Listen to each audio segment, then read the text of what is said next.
Guys, we're pretty old here. In fact, Frank's World War II vintage. And thank you for your service there, World War II, Frank. Yeah. His last name is Motley. He's been flying a hell of a long time. He was actually an employee of a guy by the name of Walker. A famous person who developed U-Control. U-Control is the ones that you see down there at the car and near the freeway where they fly them around. He worked for it as a kid, watched Walker in the shows and so on. So you can see he goes back a ways when it comes to modeling. Yeah, thanks for joining us here, Frank. Thank you. One of the jobs I had with Walker was to put on a football helmet that had a spike sticking out the top. And he had a special control handle.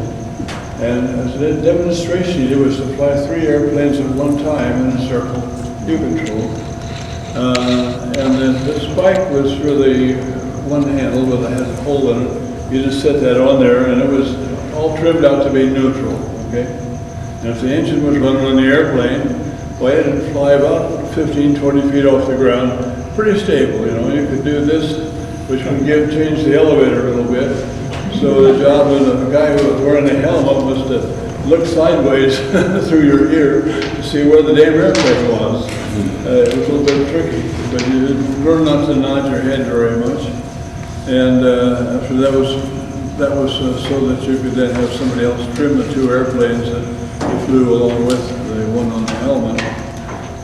And he didn't do the demonstration very often, but it took a bit of setup. And I was a dummy that was used to wear the helmet, so I could stand there and not rock my head.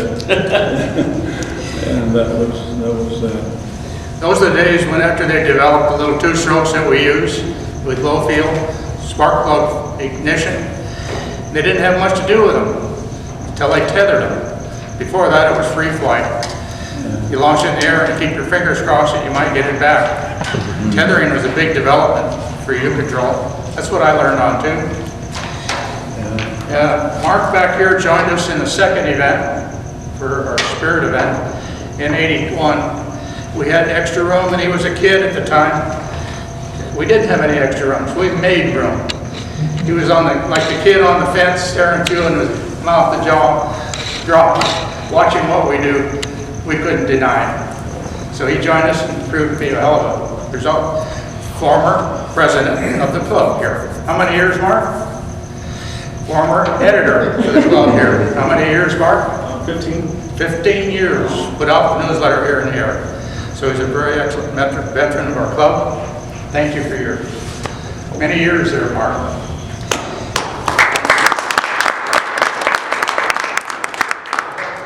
Three other guys that aren't here. Bob Haley. He's up in Hesperia. For what reason he didn't make it tonight, I don't know. No communications. Traffic. J.P. Peterson, which he's starting Fireball in our event, the events that we're talking about, the results here in '79. He's not because he hurt a leg in Sequoia, so he's not here tonight. And of course we lost Bill Okomedo, another club president, and Charlie Abrams, another club president.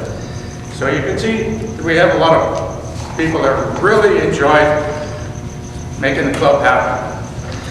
And our power is Bill Wheeler right here, whose wife is our guest tonight. This is history. This guy's our next amount of history. Whatever tonight, he's just listening to history while he's making history. And thank you.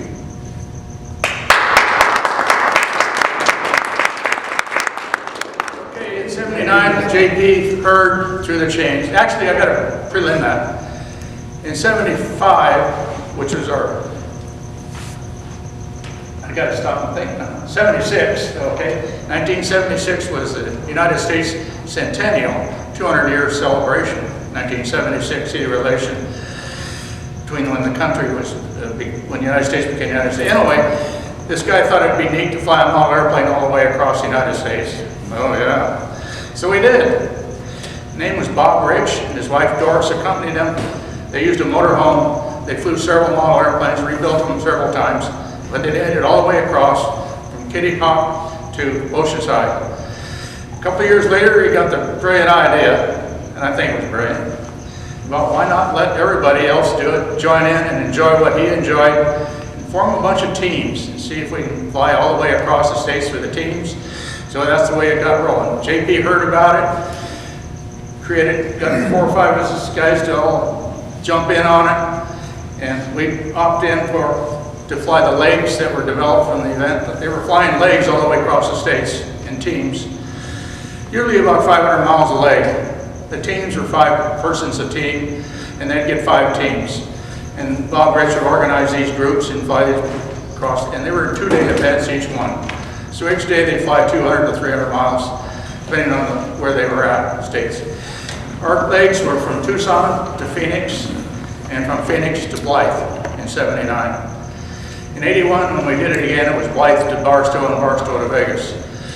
'79 was the most interesting of the two, and we need to have an aircraft to use in it. Bill immediately volunteered to supply one of the airplanes, the primary airplane, and of course you see them sitting over here. One of them with the names on the side was the one that built for the '79 event.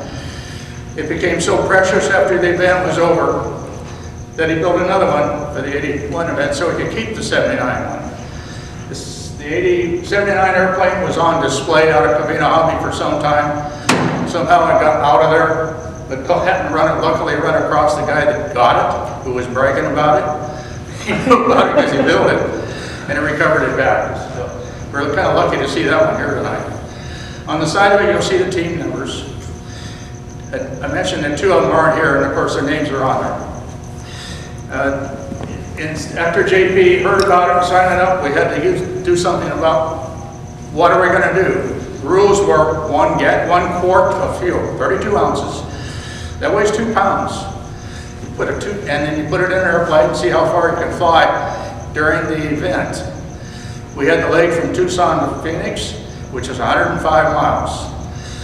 Well, 105 miles on 32 ounces, it's pretty tough, because 55-mile-an-hour speed limit, and it was controlled. We couldn't go over 55. So you had to work on very much on the economy side to be able to make the 105 miles, and we made it. We were the only group that did it. The 105 miles, we flew nonstop from Tucson to Phoenix. From the back of a car. Bill Olomito's truck became the carrier. Bill and Frank and JP did most of the flying in the back of the truck at the time. I stood and watched. But when we started, like a lot of events, we were really built up and wanted to go. So we all got out there at the airport that one morning for the start of the race. All the other guys started up and got in the air successfully. It became our turn. We got our group out there, 7 of us, okay? Went to start the Spirit over here. JP took the starter and hit the center, clunk. Oh my God. There's 200 or 300 people waiting for us to go there. You hit the starter, it goes clunk. So it had a hydraulic lock. I never seen a guy pull a plug so fast and get it blown out and put the plug back in, and we were in the air in a few minutes. So it didn't delay us too much, but it was a scary start. Went okay after that. On the airplane, we knew the economy being a feature. We spent quite a while selecting the engine, which turned out to be a Dykes Ring OS-40. Dykes piston ring is the type of piston ring which, instead of just being inlet, here's a piston that's like a can, instead of being inlet on the side, also goes to the top and then down and then inside, like a letter L. The idea is when the ignition fires, it pushes the ring out, tightening up the compression, so during the power stroke, and it works. We were able to, with a test airplane, get 1 hour out of a 10-ounce tank in the air. I try that sometime. All you guys that run power know that a 10-ounce tank on a 40, if you have any kind of airspeed, gonna run 12 minutes maybe, if you're really lucky. We got an hour out of it. With that engine, and by very careful needle valve settings, one of the things we did to determine, did a lot of testing. During that period of time, we also went up into the desert flew up Highway 38 up there, which is kind of isolated from the back of the truck as experience, find out, determine what all of the necessaries that we need for traveling, pivoting chair in the back of the truck, and that kind of wind brakes. Actually, it was comfortable. Wind brakes and that kind of thing, communications between the cab, so how do you get that, radios and so on, and all the physical comforts you need when you're out on the road for a long period of time, and the backup vehicles to go along, all the support equipment. The 40 engines that we actually ended up using, I bought out used off of through RCN Magazine ad, and there it is over there. I think I paid $100 for it, something like that, in that time. Anyway, it worked for the long mileage that we needed to make the flight. 105 miles with a 32-ounce tank, had fuel left over. We landed at a sports arena, sports complex, Firebird Lake. They have all kinds of open areas there. And since it was a Jerry Lewis muscular dystrophy promotion outfit, you can see from the label on the back of the shirt. The idea was for publicity to collect monies for that charity. The guy here is Jerry Lewis. Yeah.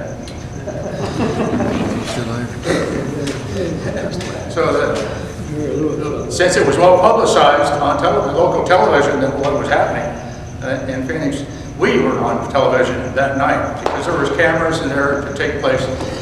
And I'm going to get Gloria made up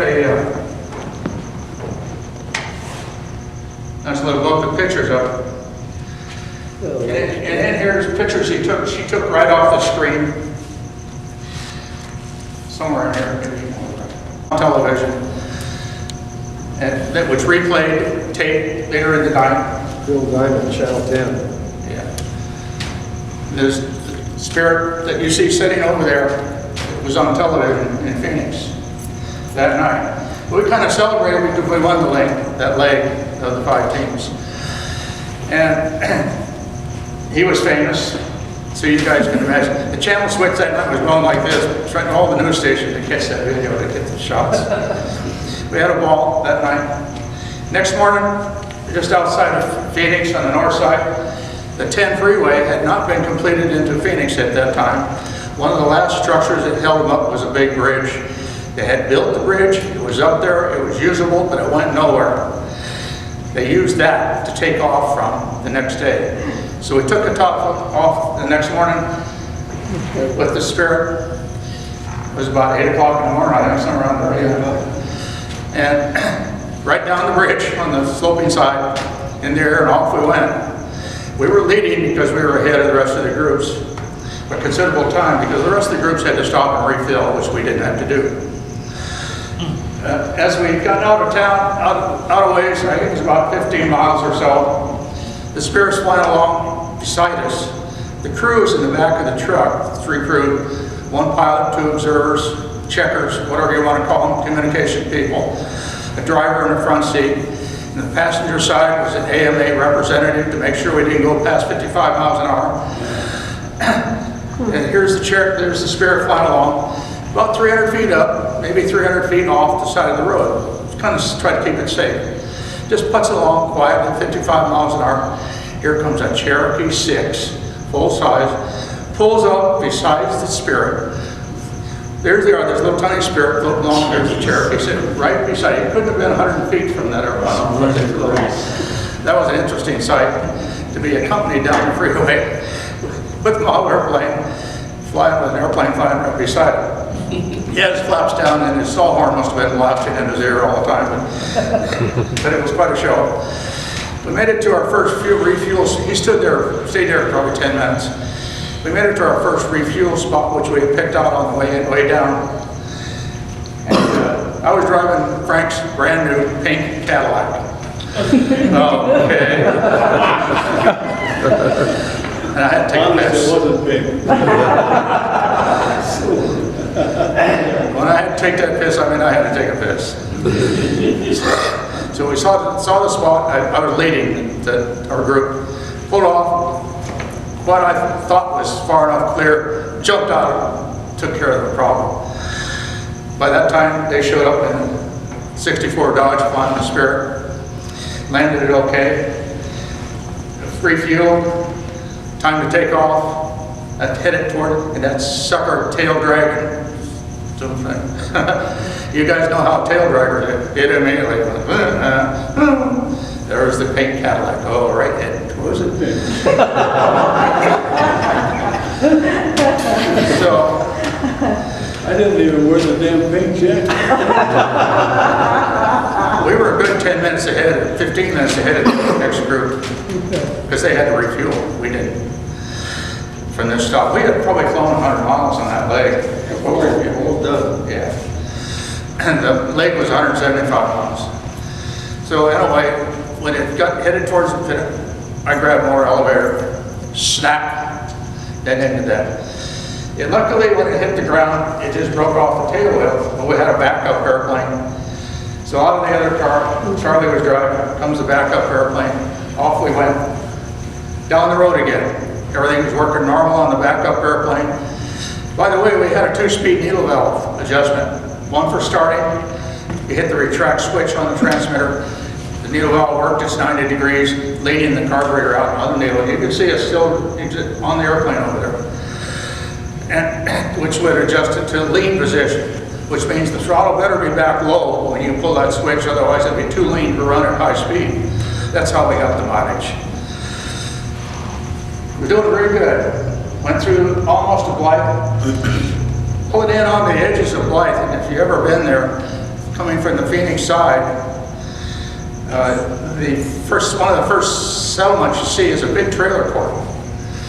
And as you go through the trailer court, it was off to the driver's side, the passenger side, so it was on favorable to where we had to fly over. It quit. Right over the trailer. We just drove 150 miles over nothing. So you get to any kind of facilities and the damn thing quits. It was 300 feet up, 300 feet out or something like that, typical in that area. Could have been 500 and so on. And as it settled after it quit, it disappeared behind the trailers. Oh. By the time all the convoy stopped, we noticed we were on a bridge right over a big viaduct. The thing was 75 feet wide. More like 100 feet wide. Big wide sucker. Cement line channel full of water, 3 or 4 feet of water. And everybody turned around and looked up the river, or this viaduct, and there's the damn Spirit floating down the river towards us. Unbelievable. Right in the middle of the creek. Bill didn't believe it either. He throws his wallet like this and is in the water and retrieved the airplane immediately. He's a rescuer. Of course, it was his airplane, so that was quite a little adventure. Well, we got the airplane out of the water somehow. I think we got Bill too. He might have got wet. It got pretty wet too. The needle valve on the servo, or the servo on the needle valve, the high and low speed, was on a retract switch, which means it was on or off. It had no choice. The throttle servo got wet and quit. JP saw that. Everybody's around the airplane like this. When we were testing out and refueling, that part didn't work. The throttle didn't work no more. Within minutes, he had jerked the linkage out and replaced the needle valve servo with the throttle servo. So now the throttle was up on the retract switch. High, low, idle, or full speed. Okay. They tried testing it, getting it off the ground, went all over the place. Second or third test, was it you that took it off? Well, we got the motor running finally. Yeah. And either on or off. Yeah. And it's a tail dragger. And we gave it a heave, and it was going everywhere. JP was, to say the least, his hands were doing this, even if he wasn't holding the transmitter. And he was nervous. And so he said, here, you take it. Handed it to me. And he grabbed the airplane and aligned it and gave it a shove. And I just was dumb lucky enough to keep my mouth shut and just hold on to this damn transmitter. So it's going, yeah. We're in the air. Control the speed. And, yeah, it's running. And I gave the thing back to JP. Yeah. And the transmitter.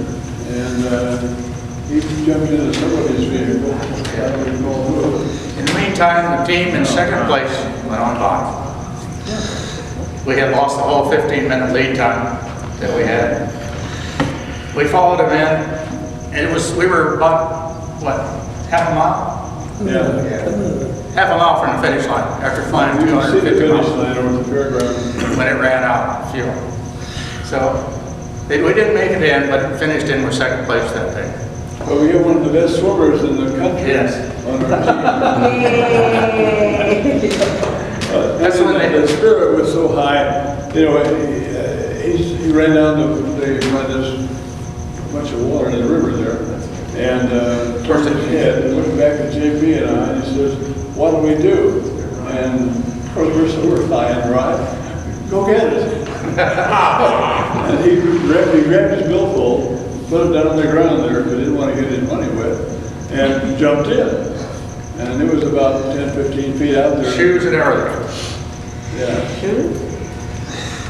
I'm gonna wash my shoes off. Well, that afternoon or evening is when they awarded the pink jackets to all the crew members. The first year was the big collars. The second event in '81 was the small collars. How his paint survived like that, and ours were all faded. He's special, though, I'll tell you. Anyway, the spirit over here, which Bill Wheeler built, designed, make the drawings, built the sucker out of all stock woods, developed the layouts, the size, all the power systems, made it work, all scratch. In other words, that is a modeler. And I take my hat out to you for that thought.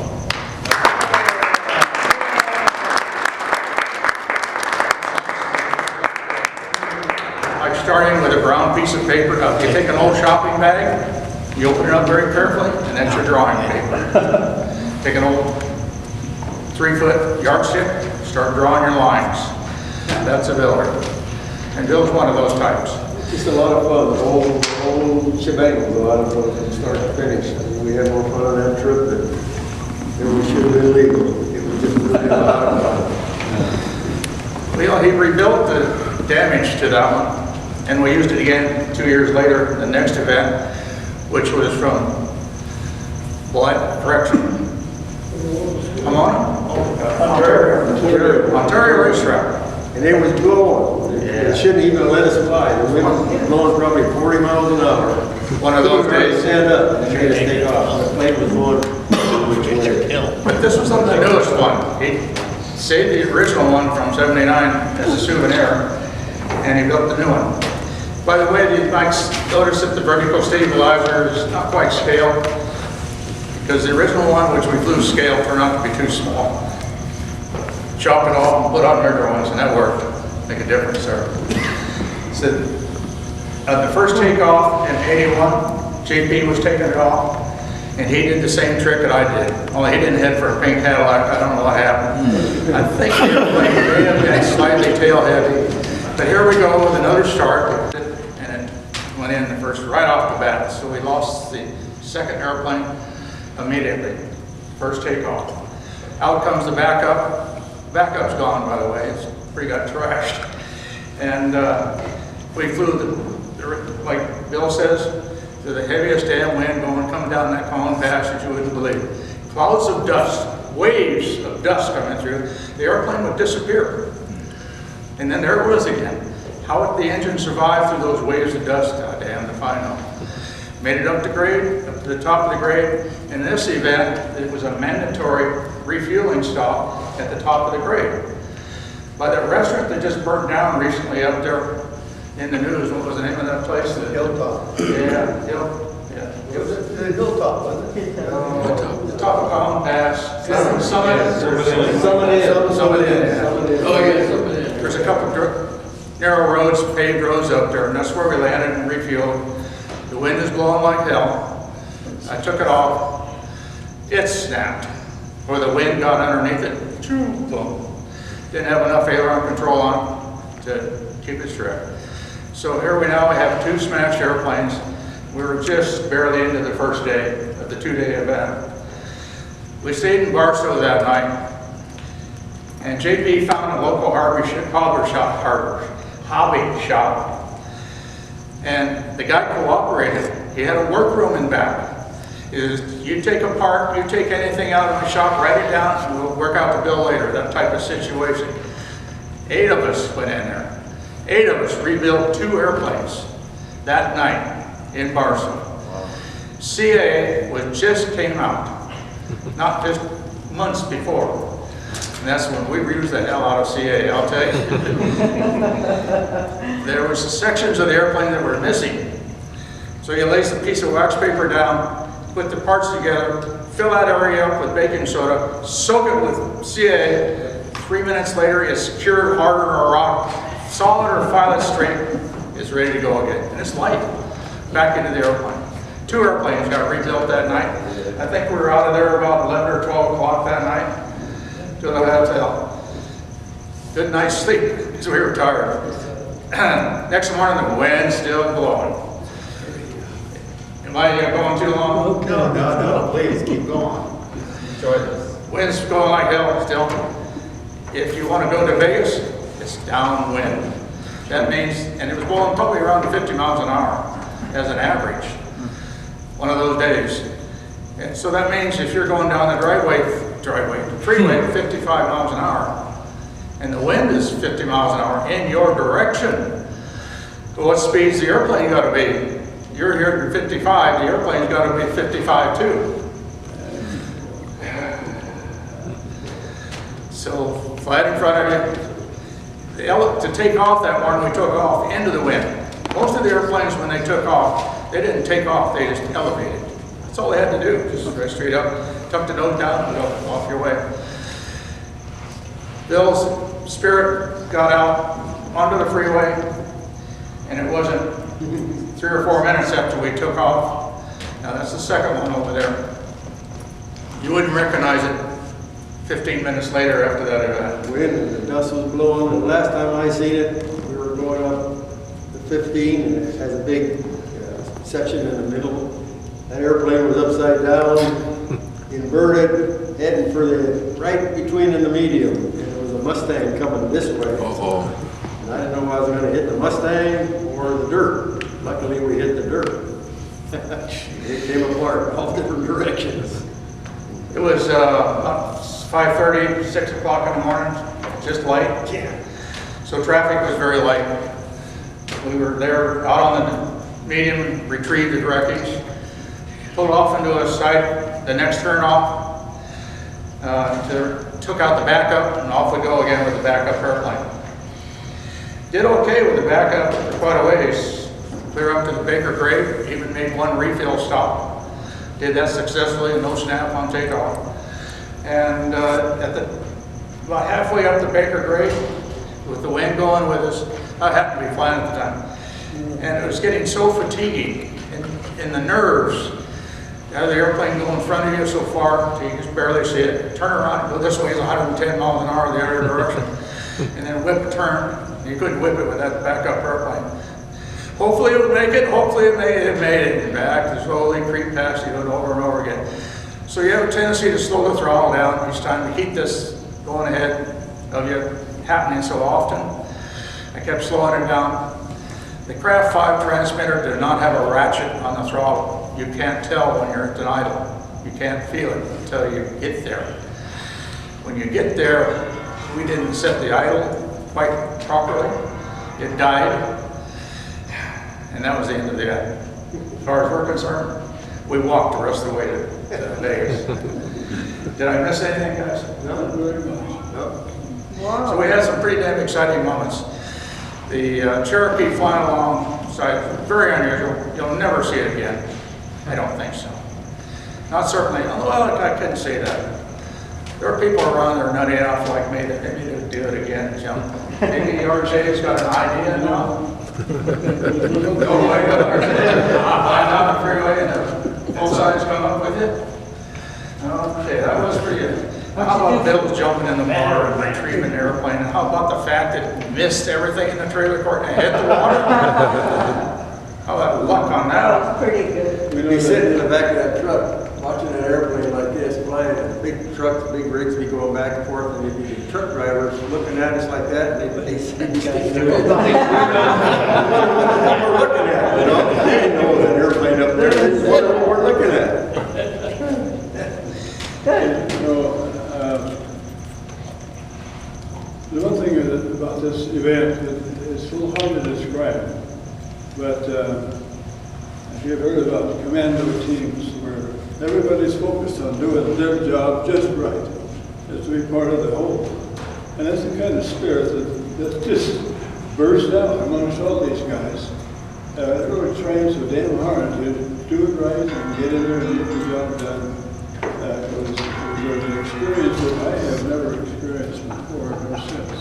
It was a lot of fun, I tell you. And that's been long years. I can't visualize AMA getting behind any group to do something like that again. Mainly because lawyers today are ready for the deep pockets, and there's just too many deep pockets around that they can dip into if something is involved. Obviously, we pretty wildly gambled. We all knew it at the time, but what the hell? Yeah, That's we good. did it. Yeah. It was fun, and I'd do it again if I had the energy, which And if you could find a pink Cadillac. great. I want to see the pictures. That was a comfy ride. Did you have Thank you very steer much. horns on that pink Cadillac?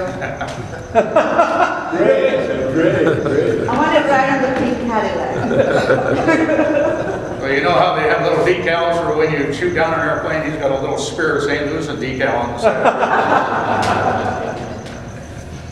Thank you very much.